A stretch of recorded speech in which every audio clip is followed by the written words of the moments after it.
current condition, current status.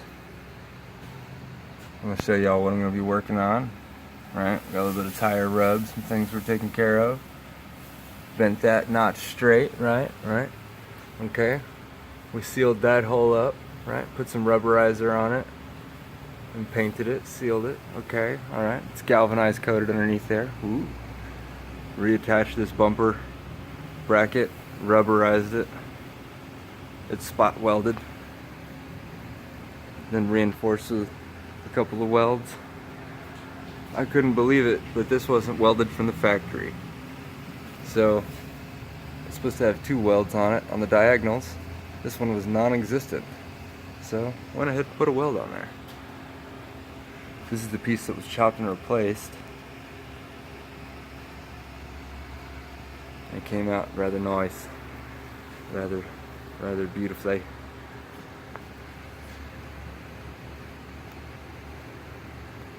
I'm happy with it. So, we put the clear coat on it. Last time I was telling you it was the R32. We got a nice orange peel going on. We got a couple more layers to go yet still. So we can sand down on all those high spots and polish on them. And it'll come out looking like glass. But here's the finish. It's kind of hard to see in some spots, but there's blue and silver, really fine flake in the back, and then on the top there's all sorts of thick, big rainbow flake. Each flake has every single color in it, so it's not multiple color flakes, it's just one single flake that does a rainbow effect. Really kind of nice. Got to straighten out that piece, the steering column laid down on it. The boot that went to the steering column and the rack actually got a little bit corroded and dissolved, so we're waiting on coming up with a solution to that, whether or not I'm going to attach some sort of coupler inside of here so we can just put a silicone, nice looking one. We sealed up the hole the same way on that side.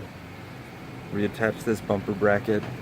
The car had been in a front-end accident, and this frame horn was pushed back. This was tweaked in, and I had to put another crease in it. And of course that was not straight at all. That was bent up pretty bad. The light's really messing with me on this video, I guess. So this is just the engine bay. For the most part it's a light duty shave job, and I mean, I say light duty is probably hardcore to some people.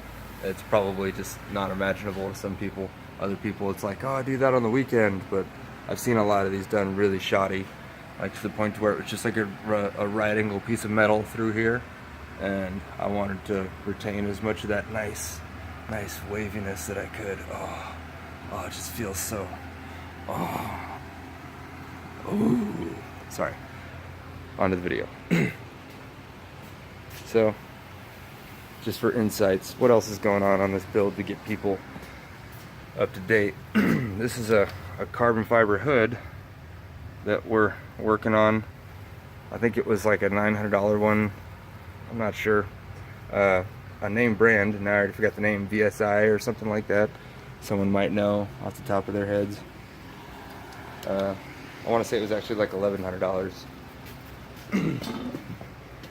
So I see people, I come out to my car sometimes and someone's trying to wait to come talk to me about the car or something. Oh, I used to have a Corrado, or you know, long story short, especially if you had one of these cars, please don't go and sit on it, let alone a carbon fiber hood.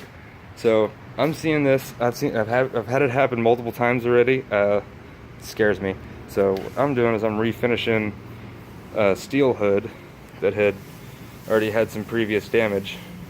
So I'm trying to take it down to where I don't see any more paint chips and I don't see any more swirls anymore. Still got a little bit more to go. Got to put a little bit of filler on it. I'm going to wrap this video up though, it's taking too long. So I think we're going to retain the power steering. I kind of like that. That's the motor out of it. That's the transmission and everything. Transmission was taken in second. Those headers aren't really They don't flow very well. The stock manifolds, I think, flowed better if you just ported them out a little bit. Got a couple different exhaust components going on there. Don't know the selection yet. I'm just gonna have to piece something together. This was the old K-frame, and that motor mount is completely broken. So I got a donor Passat out back that's going into it. Here's a cylinder head that we're gonna be rebuilding for it. It's got 2.5 thousandths of runout on the diagonal. So this head is freaking perfect. I just cleaned it up a little bit, and I can still see the original machine lines throughout it consistently. So I did not remove any material in the cleaning process.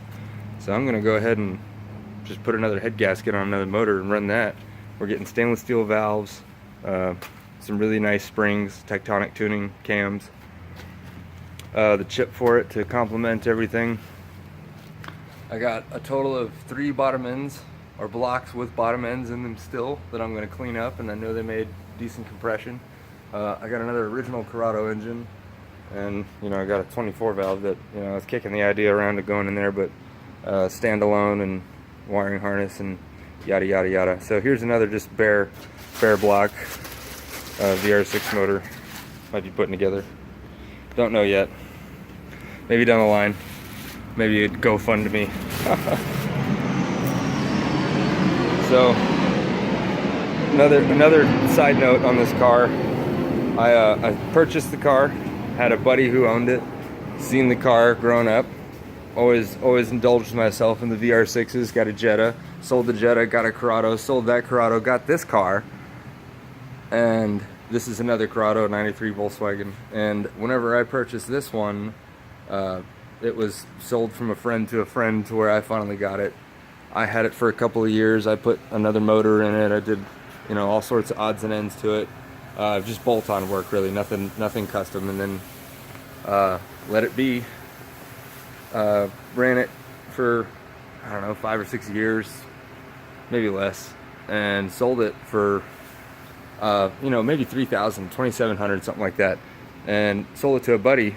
I told him, you know, if he doesn't get, you know, an extravagant amount of money for this, or, you know, he doesn't have anybody that's absolutely heads over heels in love with it, I'm gonna buy it back from him. He called me up 3 years later after he bought it, and he says, hey, you know, I still got the Corrado, the alternator's bad, the shifter ain't going into gear, you know, yada yada yada. Long story short, he didn't maintain the vehicle because, you know, it wasn't his daily driver. So he calls me up, offers it to me.